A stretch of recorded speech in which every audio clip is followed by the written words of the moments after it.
Right. So this is the official recording, and here I start with saying a very, very big welcome to everybody who is on the call, and specifically to our wonderful volunteers who are going to speak tonight and who have been volunteering for many months throughout this pandemic. It's been difficult. Unprecedented time doesn't probably cover it at all. The main thing was, of course, we were completely caught unawares. It started all very quickly, and people had to sort of make a quick, from the guts, decision of what to do. And Bath is just, such a wonderful community where people look out for each other, and the response in Bath here has been absolutely wonderful. And I do want to sort of mention, of course, the Compassionate Community Hub and James Carling, who made the first call, and then so many people came on board. But it has been a joint venture between Virgin Care, Baines Council, and Bath 3SG.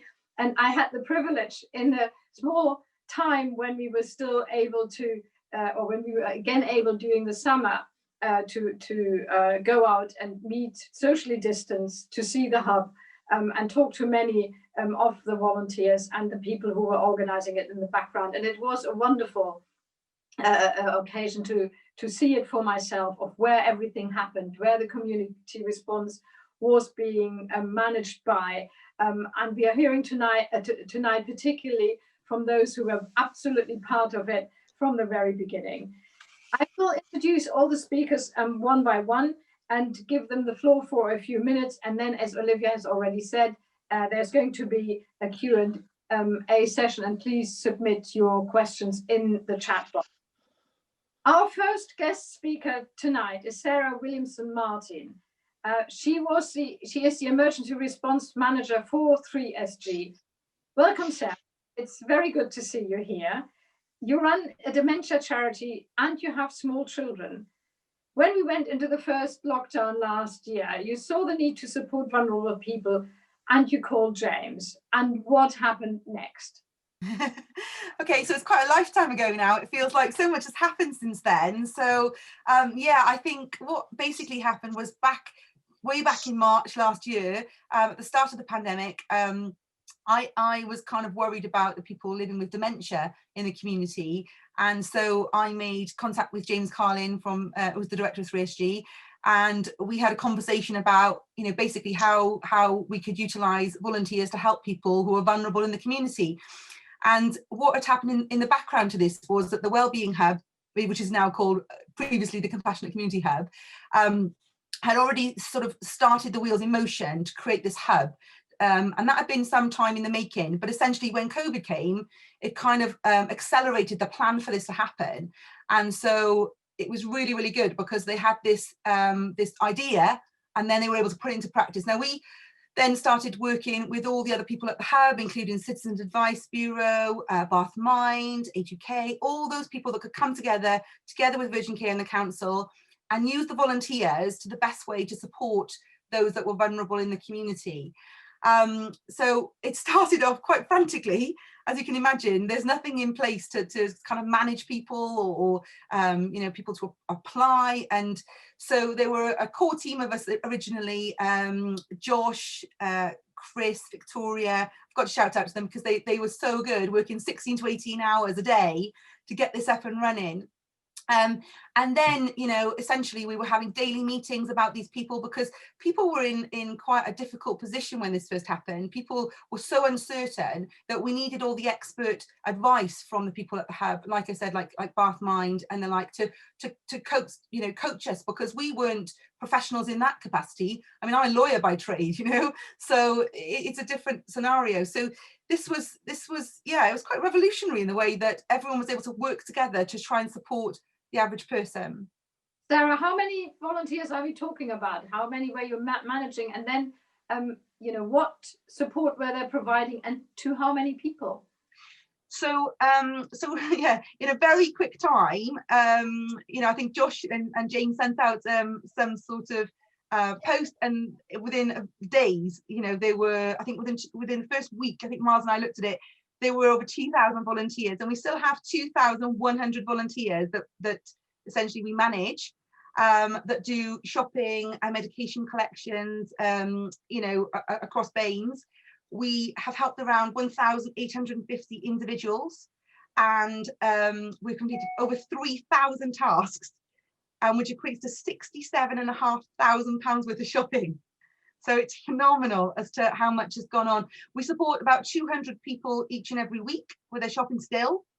And we've done a whole lot of other things, including delivering leaflets to 86,000 households, using the volunteers, which was pretty epic, to make sure that people had some number that they could phone to get help if they needed it, and to reassure them that there was help out there. So it's been non-stop. So the volunteers are, of course, the people who then have the, first-hand contact, and I suspect they must have also had some meetings that were quite difficult with people who are quite distressed or lonely. Did you get a lot of feedback from that, and were you able to then support the volunteers? Because sometimes I see that from my own team, being face-to-face with a lot of hardship can be quite draining and quite distressing. Yeah, so we ran some courses in terms of this very early on for the volunteers, just to kind of prepare them. And, for example, we did at Christmas time, we did things like Christmas Day calls for people who were going to be on their own at Christmas. And so we joined up with Bath College to run courses for them, to prepare them for what they might say in the course. But Bath Mind have been amazing, because originally we did a sort of befriending service, and then we quickly realised that actually this is needed to be handled by a professional service. So they were quick to take up the baton and run with that. So when people were becoming more complex, we had the professionals that we could immediately refer them to. And if the volunteers felt like they needed to speak to, Bath Mind were also able to help those. So that was a great sort of team effort, essentially. And that only goes to show how very important it is that one works together, because there are different skills, different parts of the community, and we've got so many wonderful charities. Now we are in lockdown again, Sarah. Do you feel it's different, or is it the same, or what is different, what is the same? So I think originally we were getting around 50 referrals a day. I mean, that's how you can tell how many people were asking for help. And then that sort of peaked down, and people started to do things themselves. And then lockdown happened again, and then people go back to the way we've set it up, people can actually go back to their original volunteer. So it means that people can go back to their original... I think someone's can come on. They can go back to their original volunteer and get help whenever they need to, and so that's been really, really helpful. But obviously we are still having referrals each and every day, so it's continuous. But we're also supporting those people that at the moment aren't able to do things for themselves. So there's a lot changing at the moment. And how, remind us again, how can people who want to volunteer get involved? So we are, we're still delivering out, as I said, still helping people who need shopping and medication. We're still doing that. And we're also doing something new at the moment, which is basically we are providing 280 volunteers a week to the mass vaccination centre. Now, I can't disclose the location because I've been told not to do that. So we're probably the worst kept secret ever. But nevertheless, it should be revealed very shortly. And people can sign up to volunteer there on our website. We're just asking people to do a 3-hour shift. So if people do want to get involved and volunteer, that would be really, really helpful. So we're helping to manage, coordinate, schedule volunteers basically to help to get that up and running. So we don't stop. So you're saying actually we need more volunteers now to sign up? Sure. We would definitely like volunteers to sign up if they can help. Just sign up. The process is all on our website, on the 3SG website, and they can just sign up, and they go through quite an extensive process because we need to assess whether the risks and the like. So we look at the COVID age of someone, we look at the occupational health situation to make sure we can keep everyone safe, but also help out with when needed. Right, I've just seen that Miles has put a link there also for the sign up, but Sarah, just remind me, this is also particularly for marshalling, is it? For the That's right. So Exactly. So it's for indoor marshalling. I can say it's not at the pavilion for those who think it might be there. It's not at the pavilion, but I can't tell you where it is yet. So sorry about that, but it's indoor marshalling. Yes. Right. Well, thank you so much for setting the scene, because we got a very lively description of the challenges, but also how with working together you managed to very quickly, and that is really amazing, very quickly have an organization going that was delivering help and support to many, many, many people in our communities. And can I just say, sorry, Vera, before you go on, can I just say how amazing the volunteers have been? That's like the key thing about this. The volunteers have been absolutely amazing. Nothing's been too much trouble for them. And I just want to thank them for everything they've done, because it's so important. Absolutely, and today is very much an event to celebrate that volunteering effort, and absolutely, me as the MP for Bath, I'm always humbled when I think about a community that I represent, that has got so much goodwill about it, and helping others, and I feel so proud of my city and the people who are here. And absolutely thank you to everybody, but also of course thank you to the people who have then put it all together, because volunteers need organizing, and volunteer organization is quite a challenge, it's been a fabulous effort. Our next speaker is Liz Ganapathy, who is a retired pharmacist. Liz, one of the biggest issues for vulnerable people who are isolating has been how to do their shopping and pick up prescriptions. You are the billing volunteer who does the complex work of coordinating payments for shopping. Tell us how that works. Hi Vera, nice to be on here. Basically, the way that works is that when the volunteers do the shopping or collect the medication, they then pay for the cost of that. They then take a picture of the receipt before they give it to the client. They then submit that to us, and then we reimburse them via bank transfer. And then the client has several ways of paying for it. So they can pay by bank transfer, which they do online, or they can do it by card payment, which I ring them up for, so I get it over the telephone.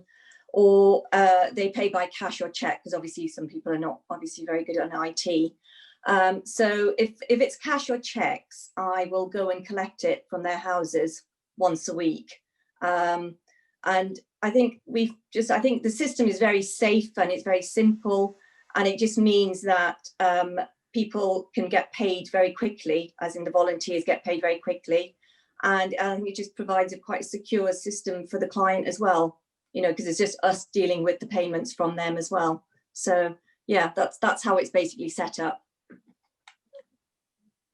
What were the biggest challenges that you came across? Or is there maybe an amusing story of something that maybe didn't quite work the way it should, or was everything absolutely? Well, the thing is, it's obviously we're dealing with quite elderly people sometimes, and it's quite difficult sometimes for them to give payments over the telephone.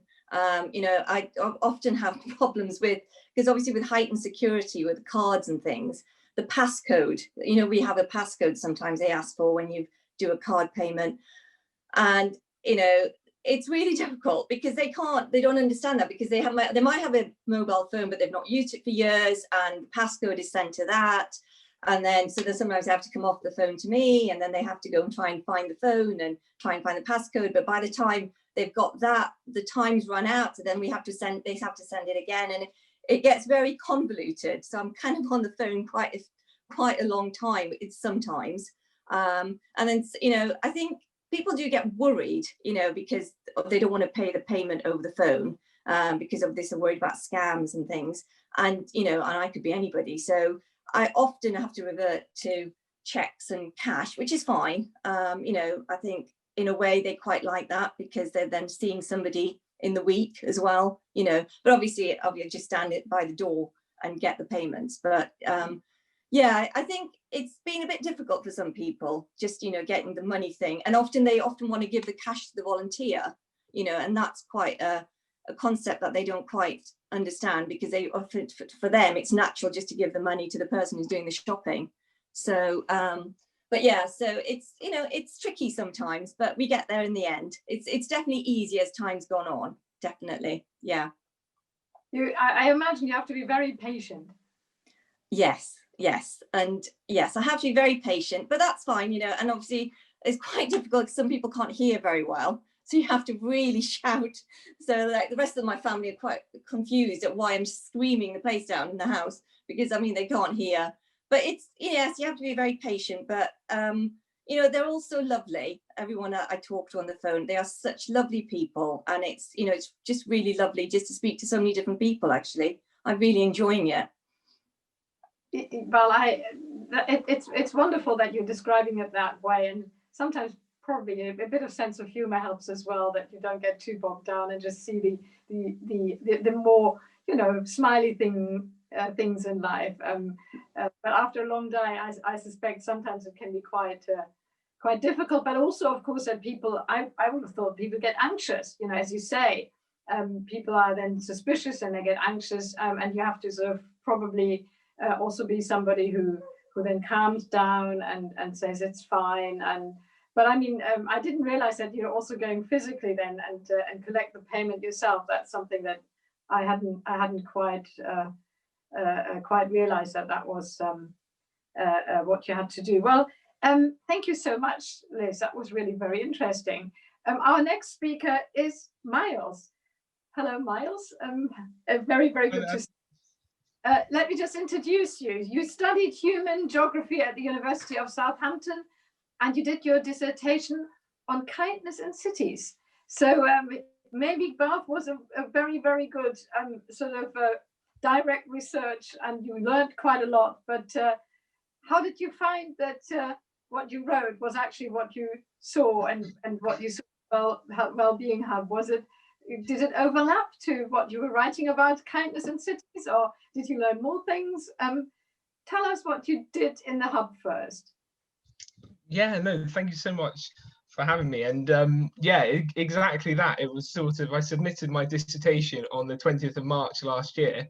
And then as soon as I had submitted that, my university quickly ended, and I was sort of wanted to get involved in the community. And I discovered the Community Wellbeing Hub actually doing some fundraising for Bath Mind, because I knew that Bath Mind would need a lot of support, and they actually had over 2,000 calls in the last 6 months.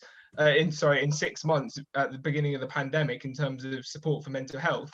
And so I essentially started speaking to Bath Mind, and they told me about the Community Wellbeing Hub and what was going on there. And I was just absolutely blown away, because everything I learned about in terms of kindness in cities was around how sort of individuals are becoming more and more separate from one another, but that's also happening to organizations that are trying to support the community. And so it was really nice to see the opposite rapidly happen over a matter of days.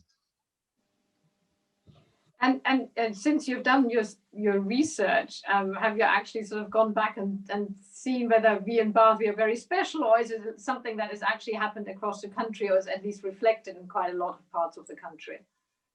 I've certainly had my my dissertation supervisor has been very interested in keeping up with what I'm doing, so we've been talking a lot, but I can't admit to having much time to actually go back and do some full-on sort of in-depth research. But in terms of what I've seen, I'd certainly say that I think that Bath and North East Somerset has been quite a unique model.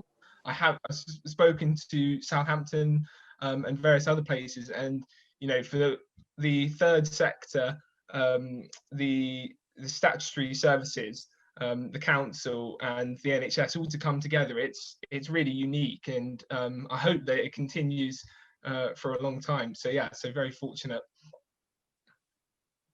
So what were the biggest challenges? So you if you think about kindness in the city, was it what you thought you'd find? Was it beyond what you thought that you thought you'd find?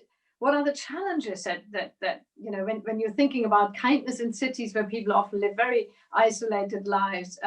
What is it that is a key ingredient to make this work?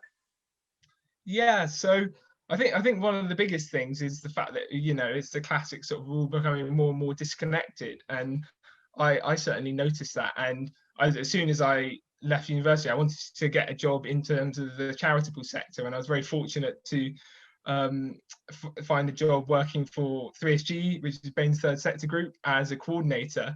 And so as soon as I came on board with that, we've got an amazing membership of charities, and actually delving into that, I've actually learned a lot more about my sort of dissertation, actually working and experiencing it for myself and working with all of these incredible organizations, than I did sort of doing it at quite a distance in terms of reading through research. So it's been, but I'd say one of the key parts of it is actually just, I'd say that you don't even need to be in a physical space, because geography is a lot about space. And I'd say that this pandemic has taught us that we don't actually need to be physically in one space to actually be kind to one another. I think it's really just about connecting with those people in our everyday lives, whether they be friends, family, or neighbours. And that's exactly what the Compassionate Community Movement, which was launched last year, and what the Community Wellbeing Hub is all about. So yeah, and I'm really, really grateful to sort of be a part of it. And is there anything you're looking forward? Would you say, what are the biggest challenges? I know tonight is all about celebrating and being happy, but you know, yeah, the difficult bits. I'd say one of the challenges that we're currently facing is definitely that sort of the technology side of it at the moment, in terms of a lot of people not being able to connect with one another, and them not being able to sort of technology, and COVID isn't very kind to people in general. And I think one of the biggest challenges we're facing is actually trying to still engage that older demographic. And I help work on an initiative with lots of different charities called the Wellbeing Packs, and essentially currently we're delivering over 750 wellbeing packs to people that have limited or no access to the internet. And actually trying to sort of reach out to the older demographic and keep them engaged and keep them feeling like they're part of the community is a real challenge for us, because a lot of people, old and young, don't want to actually use social media or any other technology. So I say that we really need to sort of work on finding innovative ways to sort of still connect those that might be digitally excluded. And digital exclusion, we know that not just for the elderly, is going to be increasingly a problem for inequalities, isn't it? We know about families who struggle to have an iPad or a device for all children in the family to learn, and so much learning has currently gone online. So there'll probably be a long fallout over inequalities caused by digital exclusion. Yeah, no, 100%. I mean, so some of the charities are actually the trustees for our charity 3SG. We have the trustees are from charities themselves, such as Age UK, DHI, Bathmind, and Curo, and all of these charities. They all experience sort of their own demographic that they're trying to support, and I've been really lucky to work with these trustees and learn a lot from them in terms of how they're working with their sort of individuals. I mean, citizens advice has been a massive part of the Community Wellbeing Hub, and the sort of support that they give, it's not just to the older demographic, but they give a lot of support to people that aren't necessarily that older but are still having massive problems, even just doing simple things like getting sort of top-ups for their fuel. And I can see a lot of volunteers on the call here which will have been involved in sort of fuel top-ups, and churches as well are another one, which, such as St Michael's Without, is another one where Roger is one of our trustees, and how churches are dealing with this, because there's a massive struggle for churches to still reach out to so many of those individuals that are a massive part of their sort of well-being. So yeah. I mean, organizations have been absolutely fabulous. And what people learned as well in online chat rooms. So I'm a member of the Bath Abbey, and they had coffee mornings, and before you knew it, you had 30 people in the room, and often from the older demographics. And the interesting thing there, that they said this in the summer, which is also a little bit worrying, is that people say, well, I've become quite institutionalized. I can do everything now online. I can do my book club online, and I can do my yoga club online. And quite a lot of people might be quite worried and need a little bit of hand holding when the lockdown is ended, to actually dare to go outside again. That might be, again, a new challenge, mightn't it? I think that's the biggest challenge that I haven't mentioned, actually, because we've been so focused on the upcoming challenges. That re-enablement, as you say, myself and Sarah and James and all of us have been talking about that re-enablement with the Community Wellbeing Hub, and that is totally what we want to focus on as soon as it's safe to do so, because we need people to go back and sort of be able to interact with one another and be able to do shopping for themselves and collect their medication and all of that. So that has definitely got to be the focus, but it is a real challenge because we've all got used to this Zoom, haven't we, and all of this sort of ways. So it's going to be a challenge for all of us. And on the other end of the spectrum, let's not just talk about old people and the challenges. Young parents who had their babies during lockdown, and some of them had to shield, and that their babies have never seen another baby in their lives. So where you had sort of mother and toddler groups together, sitting together, and then the baby would learn. And of course, the first few months are so incredibly important for a young child's development. Some babies have never seen another baby before. So they are actually, as much as one can do a lot of things online, there are also things that clearly are better done in the physical space. And it's important, that we get out of the virtual space again and start interacting. So yeah, there are enough challenges out there. Well, thank you, Miles, for your contribution. And I would like now to go on and talk to Annabelle. Annabelle, hello. You have done over 70 shops and prescription pickups as a volunteer for those in your neighborhood, and building very strong with those who are in particular need. I understand you've volunteered in other capacities as well, Annabelle. How did you get involved first with the Community Hub? Well, I am indeed one of the 2,000 volunteers that Sarah mentioned, but going back to the early part of last year, I had an interest in being involved in community things that help out in my local community. I'm a proud member of the fabulous Bath Women's Fund, and I had also at the beginning of last year heard a little bit about compassionate communities, but to be honest, I didn't really understand what it was. I thought, it was sort of there in my mind. I didn't understand it, and I joined the Bath Mutual Aid Facebook page because I was keen to do more in the community. So I was sort of searching a bit. And then James Carlin actually, I think, had looked on the Bath Mutual Aid page and reached out and said, look, we've got this group, Compassionate Communities, if you're interested in hearing more. This was on the 15th of March. Let me know. You're one of 180 people. So I was emailing back and forth with James initially because, of course, he only had 180 to deal with. Then it quickly got to 2,000. So the other people, really stepped in. But we then went into lockdown. I think it was the 24th of March. I'd filled in the relevant paperwork online. And from the 2nd of April, I was assigned my first person in Widcombe, which is where I live. And since then, I have regularly supported the three people since April of last year. In fact, 2 of them continuously, because as you just mentioned, even when we were released from lockdown, they were too frightened to go out. So I have been supporting them with shopping, prescriptions, and to be honest, regular chats to talk through things that are concerning them, which sometimes go beyond my level of experience of what to do. And so what did you, obviously the contact with other people is rewarding in itself, but how much contact did you actually have then with other volunteers? Has there been something where you had to sort of chat with each other and exchange experiences or challenges, or how did that work? Well, I think the support comes from a number of ways. Sarah already mentioned the training, and in fact, Miles, I think, delivered, and Joshua, I think, delivered the training that I went on, which was very helpful. We have a volunteers handbook.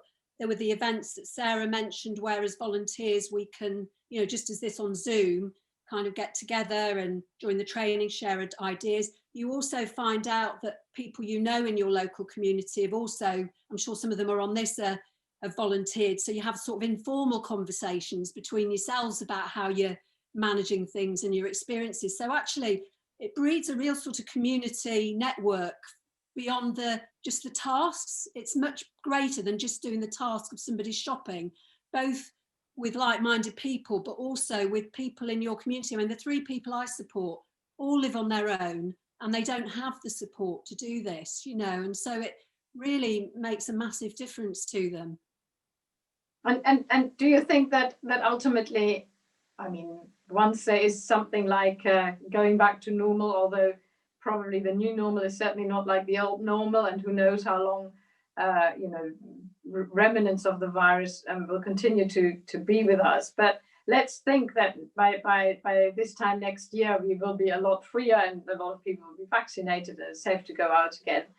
But do you think some of that volunteering will continue because people continue to be lonely and might actually, you know, this is an initiative that goes beyond COVID? I very much think so. I think there will be this sort of almost this need to support people who are still scared and their reintegration back into society and to be able to do their own shopping, because ultimately the goal is for people to be able to feel supported, but to be able to help themselves. And, you know, the risk of volunteering is they become dependent and they lose their confidence, and then that's it. So I think there's a very big role for us to play as volunteers with the support of 3SG. And I know Sarah and I have spoken about this in one of our conversations, to help people who need that support to get back into doing the things that they were able to do to support themselves before the lockdown, and that they genuinely want to do. It's how they overcome the fear that they have. And you know, if I was somebody who had been thinking for a long time I wanted to volunteer but hadn't quite sort of make that sort of step, how would you, what would you do with somebody like me to sort of take me along, or how do you bring people along the journey to volunteering? Well, I think there's 2 things. Mainly one is about yourself as a person, and you know, we all are different and there may be some things that you feel comfortable doing and some that you don't feel doing. But if you have an urge to volunteer, don't think it's got to be something huge, don't think it's got to be a huge amount of time, but think of the type of activity that you would actually feel comfortable doing to start with. And then I would recommend that actually, I found since I contacted 3SG and went through the process, you are supported through that, and it's an ongoing support. So don't feel you on your own. I mean, one of the people I've been supporting has had significant issues within his house and with Curo and problems with mold and all things like that. I didn't know what to do about that, but a phone call, it was actually Sarah who you know, at 3SG, and she was then able to network across the local organisations to help this person, because he trusted me, he spoke to me about it, but I couldn't solve that problem. But because of volunteering, I knew someone who could, and therefore as a volunteer, I feel very well supported because of this network we have in Bath through 3SG to be able to do things like that. And I think that's invaluable and really special about what we can offer. Wonderful. I mean, I know that tonight there are lots of volunteers already on the call, and you know, thank you again to everybody who has volunteered, like you, Annabelle. But maybe we are getting a few more people who will sort of step up and step out and say, all right, I can do that too. There is many rewards, as you've already described, in terms of a community, about thinking that you can help and you do help people. It really makes a difference. But at the same time, it doesn't have to be that daunting. It can be small things, and there are people who will support you to support others. Yeah. And that's, of course, what we have achieved here in Bath through 3SG and Virgin K. It's 3SG that I'm volunteering. Yeah. And both of my work is on here tonight because the other one is the scrubsman. I hear some people interrupting, so can I please ask you to yourself? You have got an opportunity to ask your question in the chat or indeed chat to each other, but please mute yourself otherwise. Annabelle, thank you so much. That gave us a wonderful insight of how it all sort of works for you from the volunteering side. Our last speaker is Tracy. Tracy, I'm interested in how the group developed and the people side of it. How were you able to build such a strong collective when it wasn't possible to meet in person? Gosh, well, the people side of what we've achieved is really my favorite thing of what I've managed to be part of with this whole collective. You know, the group developed so quickly. You know, we clocked 100 members in a day. The enthusiasm out there from people to get involved and be part of something and have something productive to do during lockdown was just amazing. I mean, we ramped up to 1,000 members within 3 weeks, and I think we were lucky that when we started, we were a little bit behind a few of the scrub hubs that were already up and running. So I was able to reach out to a few other scrub hub leaders and go, right, I've been caught holding the baby with this big thing. It's landed up being a lot more than just me and a few friends, you know, sewing a couple of scrubs. I should actually, sorry to you and the group, I should have introduced you as the co-founder of the Bath Sewing Collective. Sorry, I just got stuck in as well. It was my fault. And your group has got over 1,000 volunteers anyway. Was that there from the beginning, or was that have you collected more members? How did you start the group? And what have you been doing with your volunteers? And sorry about that. I forgot to mention that you run the Bath Sewing Collective. So it all kind of started very by accident at the beginning of April for me. You know, landing up running something like this was not something I ever planned on. It was a case of me posting a comment on another Facebook group where I was keeping an eye out, you know, if there was anything I could do to help. And I was like, oh, you know, is anything needed in Bath? Maybe we should start a group. And next thing, someone started a group, made me and a couple of other women admins with total strangers. And then next thing, the original woman disappeared. And myself and mainly Keris Gasson, who's been amazing, we were left holding this very, very hungry baby and really just had to get stuck in. But I think it was a case that there was such enthusiasm out there from people to do something to help. And we just all of a sudden found ourselves caught in the middle where there was a lot of people in need and a lot of people needing to help. And we just had to figure out a way to join those dots as quickly as possible. And yeah, so it's been a very busy time and a really positive time. And I think on a personal note, having a positive and a productive mission during this pandemic has really kept me sane, and I've discovered a real calling for this kind of work. So for that and for the sewing, I'm going to take advantage of this amazing public platform you've given me this evening, Wera, to just say a huge thank you to all our volunteers and just to everyone who's helped the Sewing Collective in any little way. I think we've reached a point where just about everyone's got a neighbour or an aunt or a someone who's either picked something up for us or sewed something, or we've done something for them. It's spread like wildfire. So what have you been sewing? Give us a flavour. Well, I've sewn one pair of scrubs, which is a little bit embarrassing because I've lived and dyed scrubs for the last 9 months. So personally, I haven't landed up doing much sewing myself, but the group to date, and I'm a little bit behind with my spreadsheet, we've done about 10,200 homemade items that we've donated since April. And that's scrubs. We've done about 1,700 pairs of scrubs. We have done thousands of laundry bags, scrubs laundry bags. And that's what a lot of people, they got hooked on the sewing with the laundry bags because they were so quick and satisfying and easy to do. You could knock out tons of them. Gosh, I think we sent out about 4,000 of those. So laundry bags, scrub caps, thousands of scrub caps, little ear savers for masks. We've made masks. we've made gowns for the care homes. So the majority of what we've done, we've been fortunate in Bath that our hospital has not needed much or any support from us really. The vast majority of what we've done at first was for our GPs who couldn't get stuff quickly enough, and for our care homes, who many of whom were really stuck high and dry. So we've done gowns for the care homes.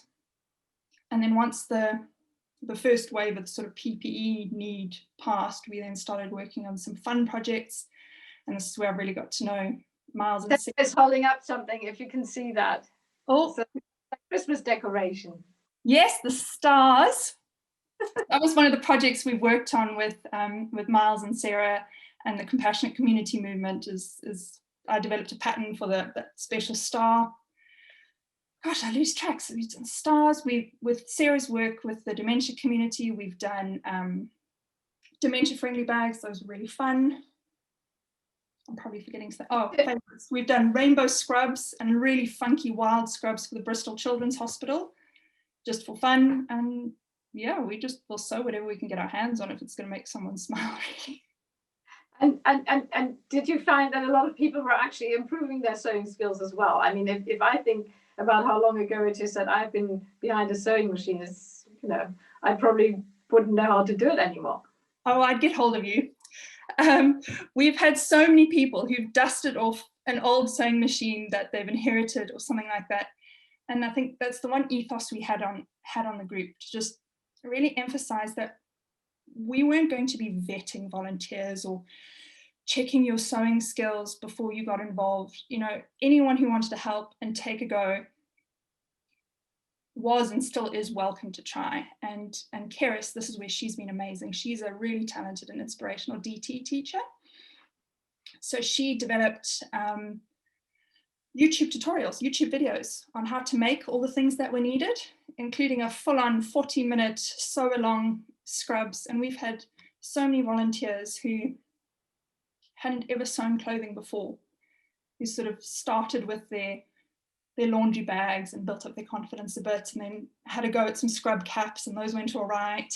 And then we're on to scrubs. And after a few pairs, we're doing perfectly professional scrubs. And it's been, I mean, there are a few volunteers who I worry that what have I started here? They've, you know, gone sewing mad. And it's so satisfying to see a passion for a hobby develop in people and find that little bit of joy at a time like this.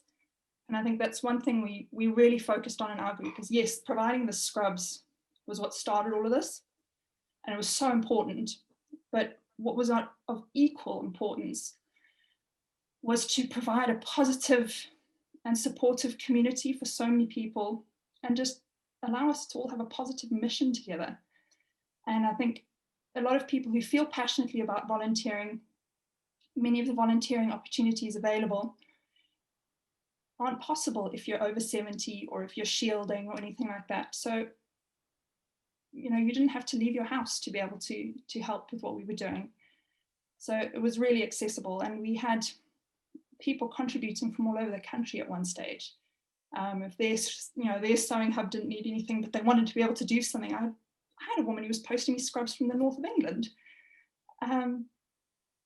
So I hear, I understand you're looking for new challenges and new projects. So tell us a little bit about what the future could look like. I mean, obviously we're still in the middle of the pandemic, but you know, face masks. I mean, there's obviously some amazing stuff out there these days, but maybe one day we don't need them anymore.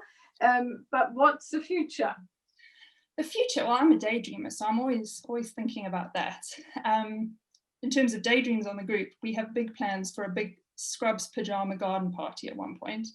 But future for the group, I would love to get us more organised in terms of considering registering as a small charity or a proper community organisation of some sort, because at this stage we're just a Facebook group, but we've become so much more than that. And just in discussions on the group, there's a steadfastness that actually, you know, we're here to say we've started something, and everyone is really enjoying being able to use their sewing superpowers to support our community. So for the moment, we've had another small rush on scrubs. So that's going to keep us busy for the next couple of weeks.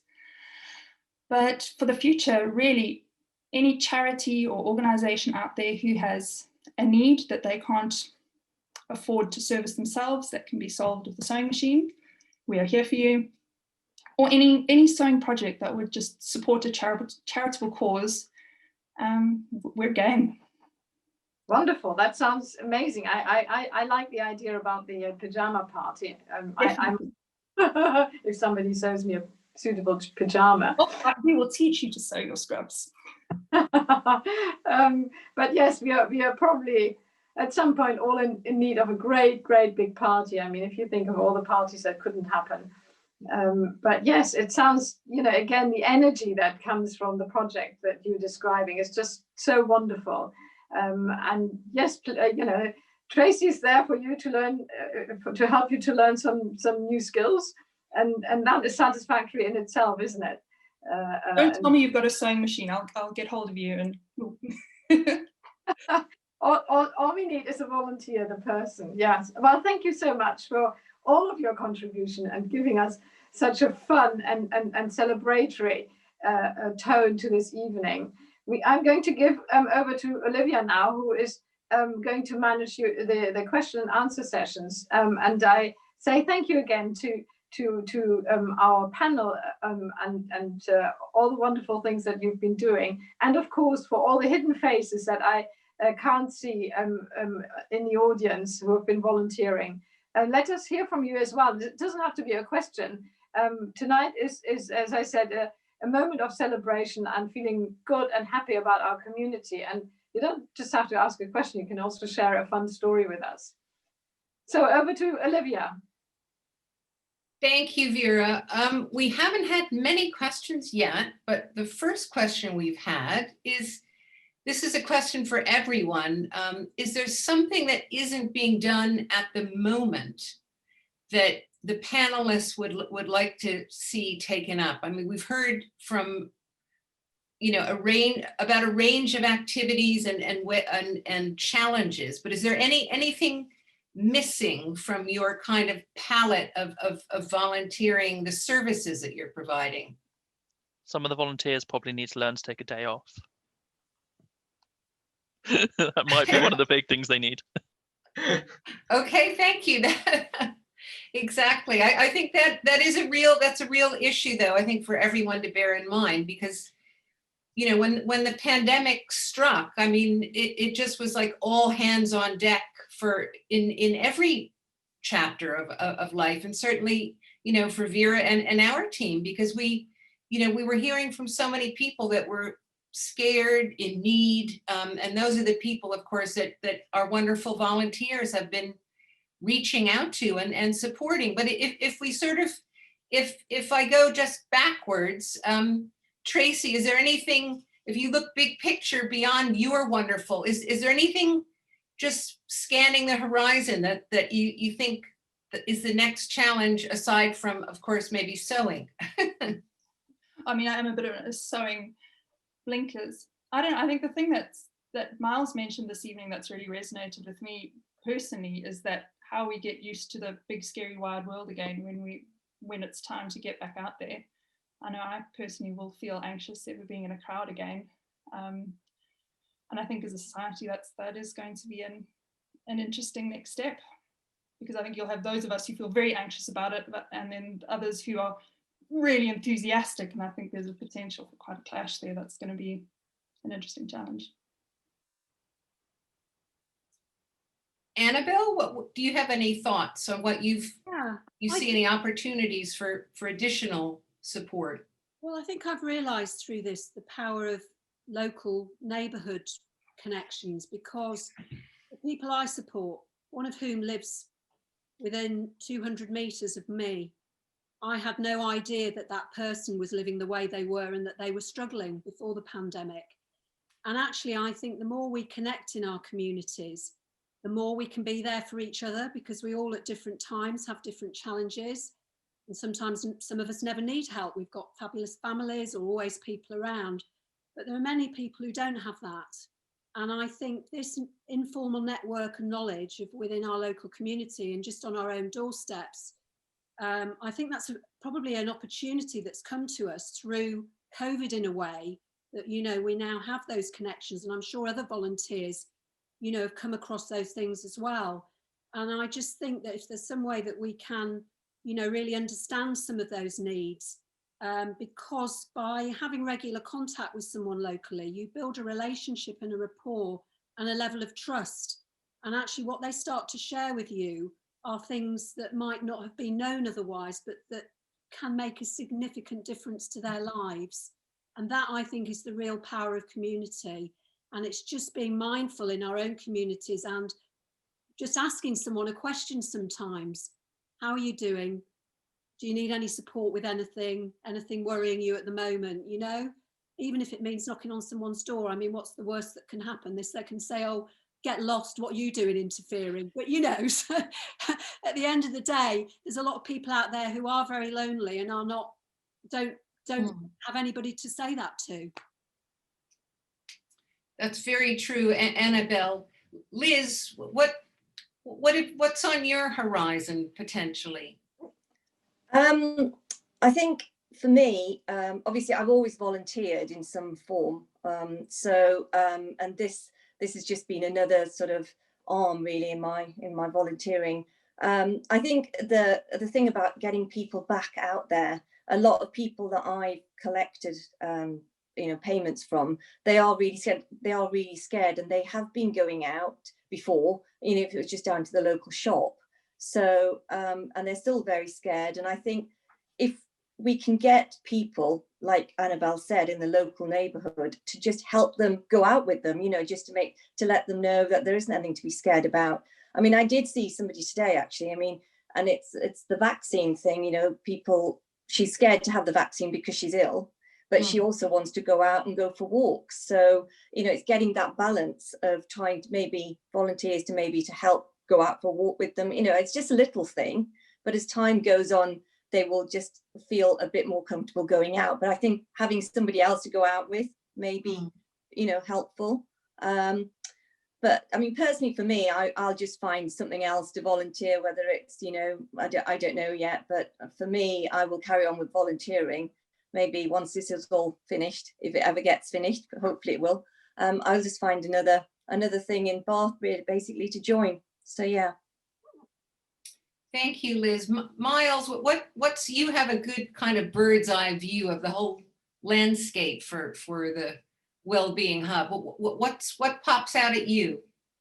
Well, it's funny saying that, because Liz actually sort of echoed what I was going to say, in the fact that we've got so many amazing volunteers out there. I mean, we've got some brilliant volunteers that are actually on this call today, and it's not just the 3SG, you know, all of the charities across Baines have got some incredible volunteers that have kept them going during the pandemic, and also some volunteers that haven't been able to volunteer, which is, I'm sure we all have people that we know that couldn't volunteer. And so it's about, you know, how do we, after this is over and we go into this sort of new normal, like how do we get those incredible volunteers to continue to use that sort of volunteering, like their prowess and experience and everything, and redistribute them to support the community. That for me is like one of the biggest things, is because, like Liz said, you know, people that really want to support the community, they want to get involved and take that next step to volunteering. But also, as Annabelle said, I think, you know, what this has taught us is that there is a step below volunteering, which is simply just connecting with those people in your everyday life. And we really need to build on that and sort of try and encourage people to actually just, reach out to their friend or their neighbor. And I think my generation is probably actually sort of worse at that. I'm just going to hazard a guess and say we can be quite bad at that, because we're so used to sort of using technology. And I think it's really important just to check in with your neighbors and that sort of thing. So that would be my sort of thoughts on that. Thank you, Miles. And that just sparked in my head, I'm sure many other people involved have had that idea, but one day creating a sort of a skills bank or an inventory, so that people, you know, volunteers can say, you know, I want to do this, I'm good at this, because we've heard everyone that we've heard from brings something different to the picture. So thank you. And you mentioned befriending, Miles, which is, I mean, I'm fortunate that thanks to my job working for Wera, I've met 3SG, the team, you know, I've been to many events and it's been wonderful, but there is that befriending element which keeps coming up, that people are, you know, are even, and as Wera has asked, you know, are people afraid to ask for help? Because we live in a society when we say, hi, how are you?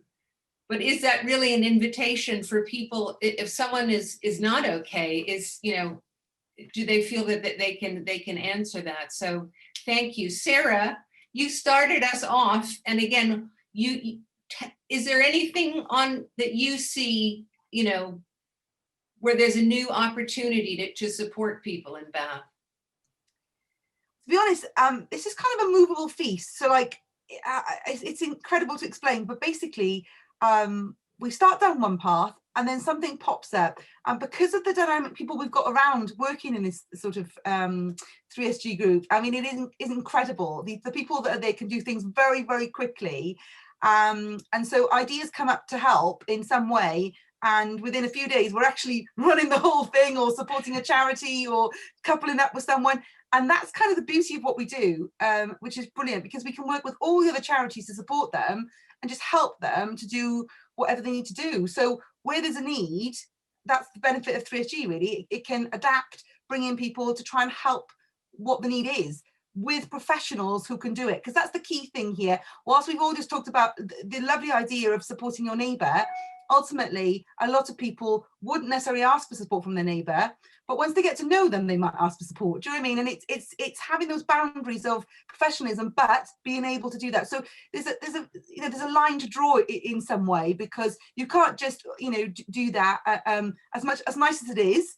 The problem is that you have issues about people potentially abusing that situation. So you have to have that line with boundaries, but also supporting, you know. So that's why it's nice to have the mechanism that you've got things in place, but then people can still do that safely. And that's the key thing. That's what we've been trying to achieve, really, with the things that we've been doing, is doing things with a bit of structure so that people can be safe when they're doing it. And that's quite important.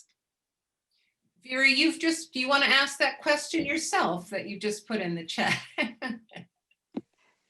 It's just in terms of stimulating a debate, but I'm aware that Annabelle still has got a fun story to share. So please share some fun stories. But you know, if we're talking about stigma to ask for help, how can we take that away? How can we help people to actually overcome that barrier? Because you've been describing in such lovely terms how much you enjoy volunteering and you like to help, and yet people don't like to ask for help. How can we sort of make something better there? Are you asking generally, Wera, or are you asking me? No, yeah, any on the panel really who've now sort of done so much volunteering, and in the chat at least it seems like that people say yes, people don't like to ask. There's a stigma around needing help. You know, how can we sort of lower that barrier?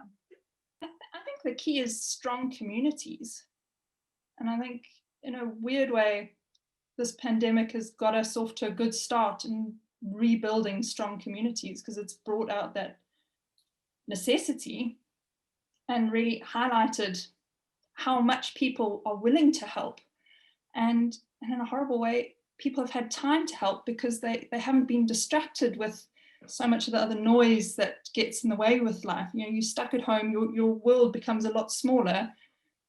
I don't know, Sarah started to touch on it. It's that, you know, it's that thing, if you know your neighbors and if you build relationships with more and more people and you have a stronger community, you start to know what help people need without them having to ask as much. Perhaps. I think I could follow on from that, and I agree in a way, because this has been quite an interesting scenario. People that have never asked for help are suddenly asking for help, but not in a way that stereotypes them. It doesn't say you're disabled, you need to ask for help from a disabled charity. It doesn't say you've got mental health problems, you've got to go to a mental health charity. What it does is gives that lighter touch so people can talk about it and then decide what help they get. And that's what we found, is that people have come through us, but actually they've got needs elsewhere. And we're able to refer them on to those people that can give them the expert help without having that, you know, this is what category or pigeonhole you're in.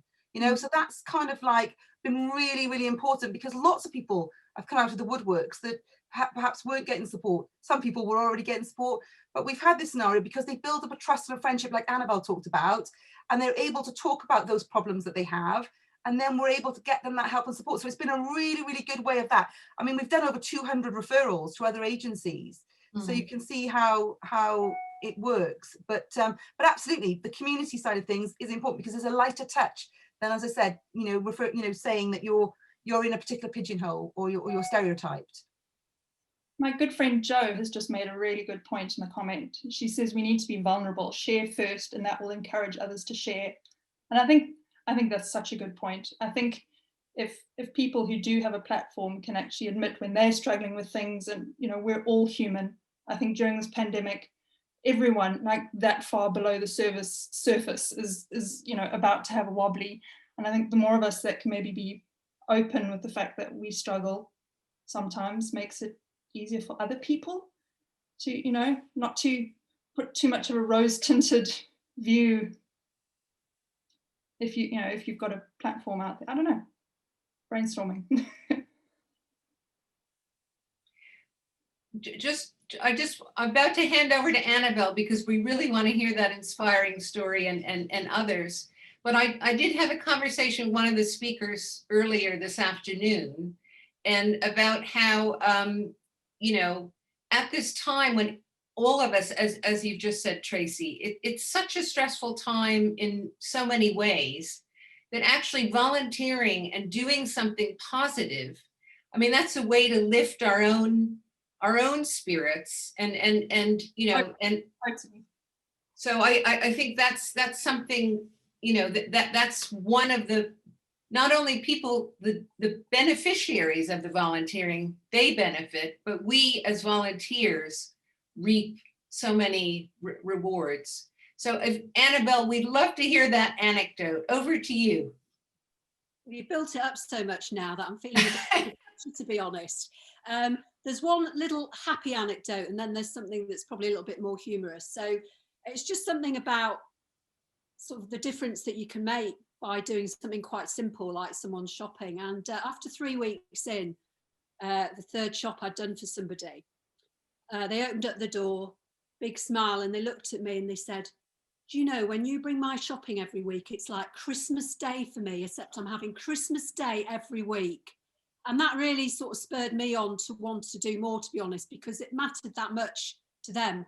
They'd given me the shopping order. They knew what they were getting, but the fact that I'd gone and put it in the bags and it was a surprise for them, was the highlight. And I think just realizing something like that can really make a difference to how somebody feels emotionally.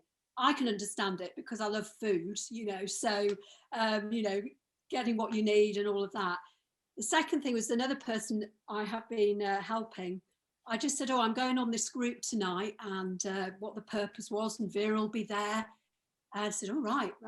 Well, I said, anything you'd have any feedback, that you think's important?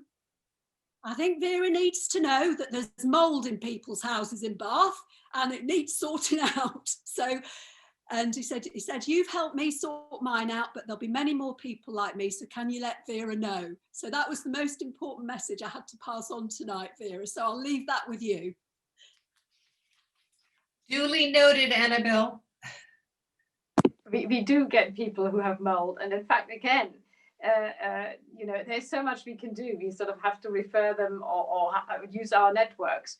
But, like the Compassionate Community Hub, I always need to make sure that people know that I'm out there. If people want to raise something, they are welcome to come and talk to me about it. And then my lovely team, to be quite honest, because I do the talking and I do the work, they then sort of do the work and try to sort people out.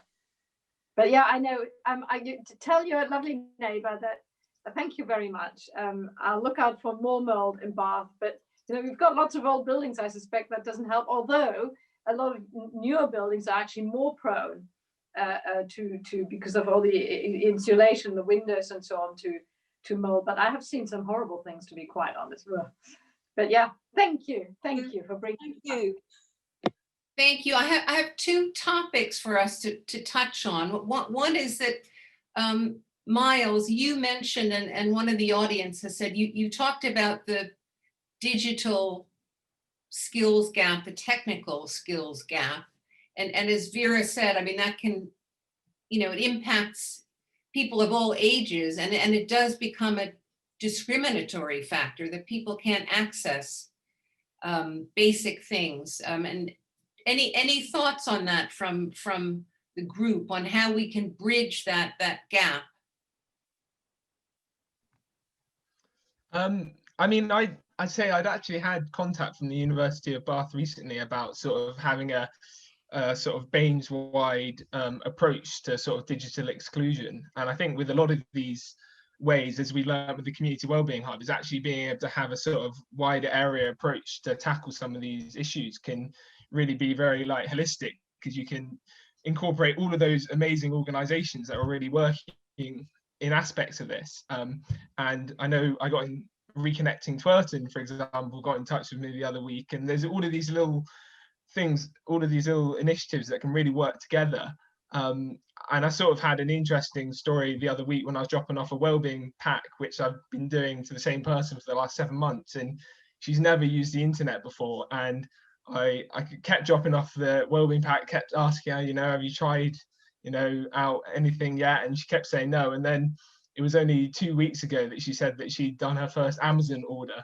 And she was absolutely delighted with it. So it was quite an interesting sort of discussion, because it's not always necessarily good for people, the internet and being digitally sort of included. There are challenges with that. So it's making sure that you don't cause more stresses for people and just see it as a simple solution to people's problems. It's really sort of having that sort of holistic approach to it. But I think there's a lot more we can do in terms of that area. So I'm definitely keen to sort of be working on that. Just to add, and Miles, I'd love to follow up with you on that offline. I mean, we are lucky here in Bath to have two excellent universities who are really, they take part in the universities, the students, they're a huge asset to Bath, and they get involved with so many wonderful projects. So I think again, we're so lucky here in Bath that we can tap into expertise and all the passion and the volunteers. Does anyone else on the panel want to say anything about the technical, the digital exclusion and how to bridge that? I just put in the chat that my experience is a lot of people have their mobile phone and they rely on that, and it's almost like de-skilled them. So when they're presented with having to use a laptop or something a bit more complex, they're not used to it. Even something like typing in a password can be like a huge barrier to people, because they're used to being able to unlock their phone by looking at it or putting in a PIN number or their thumbprint, and then suddenly you're asking them to do something that requires them to use a password and a different app, and they just struggle with it really. I should say, I'll just chip in there, because Hayley is has been working on our core team, and she's like amazing. She's a teacher as well. She's been doing both jobs in the background, working really hard. So she kind of sees this hands-on, but she actually has been like looking after a couple that I say a couple. There were a couple of women who actually got thrown together in the COVID crisis. One of them terminally ill with cancer, one agoraphobic, and they actually locked down together. And we did so much to try and support these people. In the end, I actually went around their house, PPE'd up, and went in and said, "What is the problem with your internet?" Because they weren't able to do anything. And they actually came out with a box with a computer in it. And I was like, "So you haven't actually set the computer up at all?" And they just looked at me blankly as if to say, "Well, no, not really." And they thought it was this internet problem, but actually they hadn't even set the computer up. So after an hour of showing them how to use the computer, it's actually changed their lives. They're able to do their own ordering of shopping, and they are supported by quite a number of volunteers, which is amazing. And of course, Hayley's still in the background, making sure they've got what they need. But they were able to do lots of things. They were able to order beds and things to help them walk. It was amazing. It was a revolution, like, to them, But it makes such a difference to enable people, and that's got to be on the horizon somewhere. But it's difficult because of the restrictions at the moment, and trying to do something sort of on a Zoom, on taking control and showing people is very difficult if they haven't even got the laptop open out of the box. It's difficult. But yeah, we have had these things. But well done, Hayley, for everything you've been doing. I just thought I'd say that. Yeah, thank you. It's appreciated. Thank you. Another topic that's come up is mental health. And we're very aware of the rise in mental health issues and support also for young people. But and I know that we have Kate Morton, who's the chief executive of Bath Mind on the call, but what does anyone want to add in their thoughts on volunteers? Is that something that you have seen in your work, and have you been able to then signpost people to specialist support? Yeah, I mean, this happens on a daily basis. I mean, Kate is phenomenal. Her team are phenomenal, and on a daily basis, when the volunteers are out and about and they raise an issue with someone struggling with mental health, we're able to immediately refer to Bath Mind, who can either do befriending or whatever that person needs, and also refer them to experts. But I'll hand over to Kate because she's the expert on this, if she wants to say something. Kate, would you like to say something? There she is. Hi, sorry, I wasn't prepared for this. Yes, we do have a large number of services, and there are other organisations across Bath that can help. What I would say is just reach out, just talk to people. It's really, really important, that early conversation, and make sure that you're linked up with people, that engagement and connectivity, to reach out and get some help. That's vital. Thank you, Kate. Kate, do feel free to put your website and your contact number in the chat function, because we're lucky that we have help is at hand. Yeah.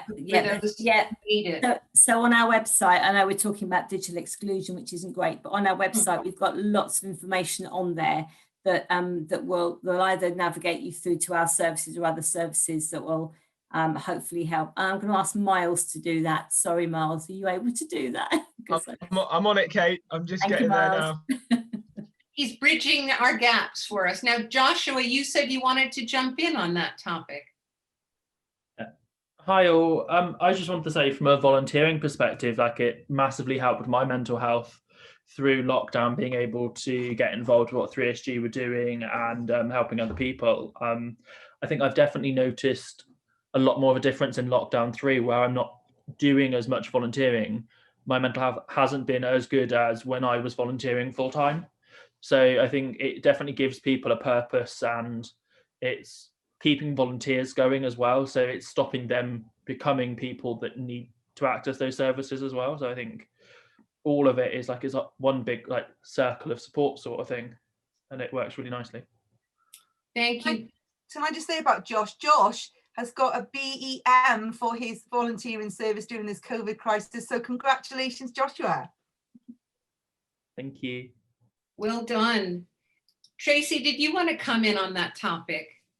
Yeah, I mean, certainly I'm not a mental health professional in any capacity whatsoever, but just from the feedback that I've had from all my sewing volunteers is that just the benefits of having a hobby and something productive you can do in a community you can connect to, I think as almost a preventative of mental health issues, is just having something productive for people to do. And I think sewing and anything in the arts and can be so beneficial in that way. And I've had so much really fabulous feedback from people just saying, if I would set myself a task, I would get up in the morning, I'd have something to do, and then once it was done, I'd have a community to show it off to, and they'd ooh and ah, and just the benefit that that's had for people has been amazing. So I think, as a first catch before things escalate to needing professional help, focus on encouraging hobbies and involvements in the arts in our community can have huge benefits. Vera, do you want to come in on this conversation? Well, I was actually putting something slightly different into the chat and said, Stacey, you mentioned it was sort of a good opportunity for volunteering because we were all doing less, or some people were doing less. Some people, of course, key workers were doing a lot more. But some people suddenly felt that they had a bit of extra time on their hands, and therefore they could volunteer. And there wasn't all, as you mentioned, all that noise around. Do you think we're going back to that life after COVID? I think for a lot of people, as you say, it's been horrible, it's been extreme. People have either been more flat out or busy and unable to cope than they've ever been, or they've been sitting at home bored, not knowing what to do.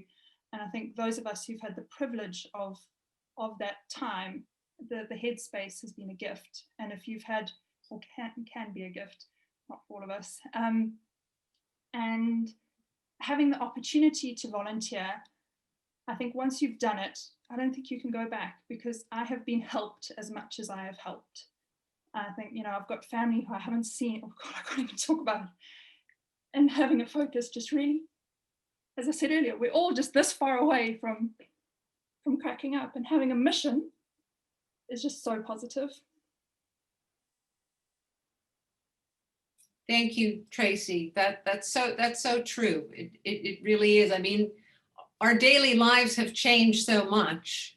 You know, I see people on the call that I mean, I haven't, you know, Wera, who I normally would be working, you know, in everything's remote, and those precious interactions, we've just tried to motor ahead and do our best, but sometimes we just realize what a change it is. Would any one of the panelists, is there anything that we haven't, please feel free. Is there something you want to share with the group? Because I think this is just a wonderful, this is a true community conversation. And it's wonderful to see the passion and the commitment that we have in Bath. I'd like to say something. I've said quite a lot already, but one other thing, and it's another funny anecdote actually, because I also applied to be an NHS volunteer at the same time. So you think about the big global thing, blah, blah, blah, and obviously locally. Well, it took months for the NHS to get back to me. And when they did, they rejected me. I'm an ex-nurse, I'm CBT checked, I had all my things, and I thought, oh, well, I'm obviously not good enough. Apparently something hadn't photocopied. Well, that's what they told me, I don't know. But actually, I'm pleased, because the benefit of doing things locally that I've learned, and I don't come from a charity background at all, is how quickly, when we're all aligned behind a common purpose, with people who've got the knowledge and the skills, and those who've got the energy and the commitment to do something, not everybody will have it, but we have enough of those people in Bath, I think. When we get people aligned behind a common purpose, my goodness, we make things happen. We make the process happen. So I, as a volunteer, can go and shop for someone. I spend £30 of my own money. I submit my expense claim. Within an hour, whatever hour of the day I seem to submit it, somebody's put that money in my account. So, you know, it could fall down at that stage, yet that has been thought of. And I just think that the power of where we harness, you know, as we are doing here, is something to bottle. And to your point, Wera, I think if we can bottle that, that is something that we know that model can work, whatever challenge we have. So it's recognising that and thinking, well, after COVID, do we have another specific challenge we want to align behind? And, you know, what is that? Because I think that's really powerful. Miles, you unmuted yourself. We are coming towards the end of our evening, but it was just such a, I mean, I had such a good time with you guys, but Miles, you were going to say something.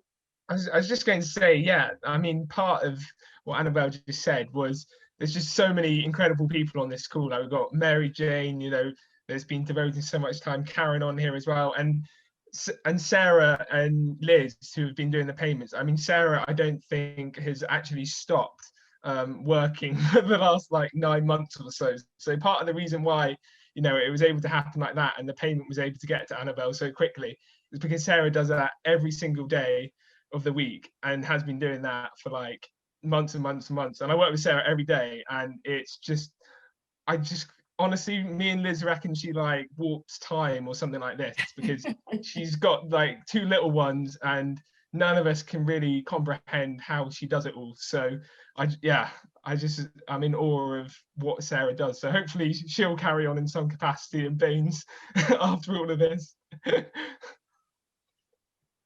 Thanks, for totally embarrassing me, but thank you, Miles. You do just as much work as I do, and Liz does. So, you know, thank you, everybody. I think what has become so obvious tonight is that there are so many people out there, and we have had we've heard from, you know, a bit more than a handful of all of you, but I know that there are lots of people out there, and you haven't said anything tonight, who've been volunteering, helping, you know, it's been multiplying, and you know, there's more out there. I get the feeling that there's so much potential and how much good we can do in the city, where we are keeping going and where we are increasing support for others. But also, as I've heard, that there is so much need out there, you know, from the mold, Annabelle, to, you know, people who are lonely, people who have not put their computer, you know, got the computer out of the box, you know, things that we don't necessarily imagine are out there. Sometimes things that can be easily fixed, and sometimes that they need a lot more fixing and they need professional help. But clearly so many things that we from human to human can just fix for each other if only we know about it. And that spirit of thinking about each other, looking out for each other, trying to help, having fun while we are doing it, rather than and I think that's also where a lot of people who are asking, who don't dare to ask for help, don't realize that you've just said it's a pleasure, it's okay, and you're doing it because you're having fun, not because it's a great big you know, drag, and people, for other people to understand that, and possibly that they're help in another way, or, you know, a conversation that you have is very uplifting and useful and fun. So to have that human interaction again, the pandemic has really given us that opportunity, and it was such a privilege to share all of that with you, and hoping that some of this, or a lot of this, or even more of this, will continue beyond the pandemic. That is a wonderful hope and a wonderful way of ending tonight. Thank you so much, everybody, for coming. Thank you for our audience, for all the volunteers out there, visible and invisible, and see you soon again. Bye-bye. Thank you. Thank you. Bye.